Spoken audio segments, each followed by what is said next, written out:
As players constantly innovate with new strategies and setups, we are always on the lookout to provide you guys with the inside scoop before they become meta. In today's video, we'll be breaking down 10 champs or builds that are slowly gaining traction but still remain extremely undervalued. But before we get into it, be sure to check out SkillCapped if you want to truly get better at League of Legends. We're the only service that offers a money-back guarantee if you don't climb at least 5 divisions while actively using our service. We do this because our service really does work, and if it doesn't work for you, you shouldn't pay. Learn more at the end of this video or click the link in the description below. Alright, let's jump into our first feature, which is an interesting new build for Sett. Over in Korea, Sett mains are having a ton of success with a Hullbreaker Rush for 11.20. The core build consists of Hullbreaker into Goredrinker 2nd and Sterak's Gage 3rd. Sett is notorious for being able to pull off crazy 1v2 outplays due to the durability from W Shield and heal from Goredrinker. When you tack on the bonus resist from Hullbreaker, along with the tower shredding power, it turns him into a side lane menace. Hullbreaker costs 2,800 gold to complete, which is 500 less than Goredrinker. Most other meta bruiser top laners will want to complete Goredrinker, Divine, or Stridebreaker, which all cost 3,300 gold. Being able to hit your first item completion sooner than your opponent will further your ability to beat them in the 1v1. In games where you are ahead early in lane and are looking to accelerate an advantage, then Hullbreaker is the perfect option. Vice versa though, if you're behind and won't be able to pressure, opting for the standard Goredrinker Rush is going to suit you better. RunePage is very straightforward, as you'll take Conqueror with Triumph, Alacrity, and Last Stand. Best secondaries are Second Wind and Revitalize. Although Vex is more commonly played in the mid lane, top lane Vex can be an extremely obnoxious pick in the correct situations. Many Korean Vex top lane players are seeing success with an Everfrost Rush as it amplifies your chain CC lockdown and helps to keep mobile bruisers in place after you've hit them with fear. Vex is performing quite well into picks like Fiora, Camille, and Aurelia. With Vex passive granting her bonus damage whenever an enemy dashes, it allows her to bully those picks really well. Playing around your passive cooldown is very key, as you lack any sort of defensive peel whenever it's not up. When passive is available, you have the ability to bully melee picks really well. If it's down though, you have to play more respectful or you'll end up with a gray screen rather quickly. The complete core build is Everfrost into Horizon Focus 2nd and Zhonya's 3rd. Best RunePage is Electrocute with Taste of Blood, Eyeball Collector, and Ultimate Hunter. For secondaries, grab Mana Flow Band and Transcendence. The most unique champion we have to share with you guys today is Ziggs top lane, which has seen a big spike in play over the past few patches. As a ranged champion with strong poke power, Ziggs can succeed into many melee bruiser top laners. Similar to Vex, it's all about playing around your escape tool to maximize success. Ziggs W enables him to peel off champs when they try to jump in, so as long as you're playing off that cooldown, you're golden. When W is down, keep your range and farm from a distance with Q. As W comes back up, you can look to posture more aggressively. Ziggs' most common matchup for 11.20 is Sett, and he's winning over 54% of the time. With slow from E and knockup from W, it's almost impossible for Sett to ever reach you as long as you're spacing well. Core build is Liandry's Rush into Demonic Embrace 2nd and Zhonya's 3rd. Pick up Comet as the keystone with Mana Flow, Transcendence, and Scorch. Free Boots and Biscuits are our optimal secondaries. Ghostblade Rush has become a staple on so many different champs, but one pick who the majority of players are underestimating it on is Hecarim. A Ghostblade Rush on Hecarim allows you to be extremely mobile around the map. Hecarim is a jungler who wants to gank a ton early, so rushing Ghostblade helps to accelerate an advantage. Your engaged plays are much more reliable as well, since the cooldown on Ghostblade active is way less than that of Ghost. Active has a 45-second cooldown, so your window of opportunity for finding picks are plentiful. Only downside to rushing Ghostblade is that it leaves you quite vulnerable, so your second and third items help to combat that. You'll pick up Divine Sunderer 2nd and then Sterak's Gage 3rd for much needed durability. For runes, run Conqueror with Triumph, Tenacity, and Coup de Grace. The best secondaries are from Sorcery, running Celerity and Nimbus Cloak. For our question of the day, are there any builds flying under the radar right now that you've been playing? It's impossible for us to catch them all, so let us know down in the comments below if you think there's something we missed.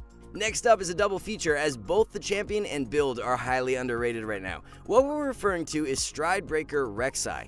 Prowler's Claw is the more frequent purchase, however, Stride is a great alternative in games where you're facing a lot of bruisers. Lethality from Prowlers is less valuable against champions who are building armor, so going the more durable route with Stride allows you to thrive in extended skirmishes. Active on Stride is also on an extremely short cooldown compared to Prowlers. Prowler's active is 90 seconds compared to just 15 from Stride. Also, keep in mind, Stridebreaker active is reduced with haste, so it drops even further below 15 seconds. The stats really back up the build level 2, as Stridebreaker users are winning around 2% more than Prowler's Claw. Second item will be Asterix Gauge, and then round it out with a Guardian Angel. The best rune page is Conqueror, with Triumph, Alacrity, and Coup de Grace. Magical Footwear and Cosmic Insight are for secondaries. A Faker classic that he's brought back out into solo queue and is dominating with over the past week is Singed Mid. Not just your typical Singed Mid though, Faker is running the recently buffed Predator for maximum roam power. Singed fits into the solo queue mid meta quite well, as he wants to perma-shove waves and constantly look for roams. With Predator popped, your gank plays are insanely easy to execute. Faker actually picks up Boots as his starting item along with a refillable potion. This allows him to get the early shove and then roam as early as level 2. You'll want to complete your tier 2 boots as soon as possible to gain as much movement speed as you can. To enhance your pick power even further, Faker rushes a Hextech Rocket Belt. Predator popped with Rocket Belt active leaves the enemy with 0 counterplay, as you'll be running it down faster than NA does at Worlds. Second item is Magi-Eyes, followed by Rylai's third. The full rune page is Predator with Cheap Shot, Eyeball Collector, and Relentless Hunter. Best secondaries are Nimbus Cloak and Water Walking. There haven't been any noteworthy new builds for ADC popping up over the past patch, so instead we'll feature a few bot lane duos that are super underrated. First is Uxin paired up with Braum. This duo is the ultimate kill lane because Uxin E and passive synergize perfectly with Braum passive. Since Uxin E procs on hit effects, you can almost instantly trigger the stun from Braum passive. This makes all-in plays extremely deadly, and if you can hit the level 2 jump on the opponent, you should be getting first blood every single game. Since Uxin passive is a double auto, this works in your favor to proc Braum passive faster as well. You want to be maxing E out first on Uxin as you're playing for the maximum amount of bursts to follow up when Braum passive clips the enemy. The duo works especially well against bot lane oppositions that lack gap closers, so picking it into something like Sona and Twitch will do you wonders. If aggressive bot lane duos are what you enjoy playing, then start abusing Uxin with Braum before others catch on. Another highly undervalued bot lane combination is Swain as the carry, paired with Galio support. All it takes is for one Swain E to land and you're guaranteed to burn the enemy's flash. Swain E proc provides Galio with enough time to charge his E, follow with taunt, and you've got the enemy chain CC'd for a few seconds. This is more than enough time to burst the enemy out and rack up kill after kill. All it takes is that one Swain E and the entire lane phase is won, which makes the duo foolproof to execute. Synergy not only works super well in lane, but has immense teamfight presence too. Galio being able to provide Swain with point-and-click peel along with the magic shield from ult makes it extremely difficult to take Swain down. Swain is already deceivingly tanky with ultimate, so running with Galio by his side, it's on a whole other level. They're two massive meatheads who can 2v5 fights by themselves when ahead. Overall, if you're looking for a very easy yet highly effective synergy to climb for end of season, duo up with Swain Galio and rack up the free wins. For a couple featured supports, first one up is being played by T1 Keria in solo queue, being Annie support. These T1 players are really liking the recent Predator changes, and that's the rune Keria has been running on his Annie. The strength behind the setup lies in your godlike roaming power and engage potential. On your first base, make sure to purchase boots and scope out roam opportunities. If you see the enemy mid playing too far up in lane, beeline it over, have your stun ready, run right up to them, and use Q for the guaranteed stun proc. It's not just Predator that's going to allow for massive engage threat, as you'll rush Shurelya's for mythic item. This combination leaves the enemy with very little margin for error, as your pick range is completely nuts. You have the ability to press go and annihilate the opponent before they can even figure out what just hit them. The core build is to rush Sorks as soon as possible into Shurelya's second and Chemtech Putrefier third. Rune page is Predator with Cheap Shot, Zombie Ward, and Ingenious Hunter. Ingenious is key so that Predator active sits on a much shorter cooldown. For secondaries, grab Futures Market and Cosmic Insight. The final pick we have for you guys today is one picking up a lot of traction among pros, being Sylas support. We're seeing it as a good answer to the ever so popular Amumu. Being able to steal Amumu ultimate at level 6 provides you with an insanely strong skirmish. Other supports who have a nice engage ultimate like Rakan or Bard are really good for Sylas too.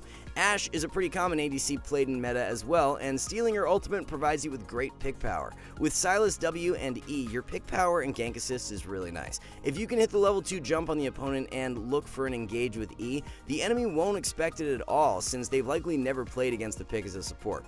Your build is exactly the same as Solo Lane Sylas, as you'll start off with Everfrost and Dazania second. Rune Page is Conqueror with Presence of Mind, Tenacity, and Last Stand. Biscuits and Cosmic Insight are the optimal secondaries. Alright guys, before we wrap this up, let's tell you a little more about Skill Capped. So, we offer a 5-division rank up guarantee, and think that's a pretty crazy thing to offer. It's like a gym membership guaranteeing you'll get ripped. Your local gym would go bust if they offered that, right? Not us. We've offered this for years because our service really does work. It works so well, in fact, that we're able to produce by far the largest catalog of premium league guides on the internet.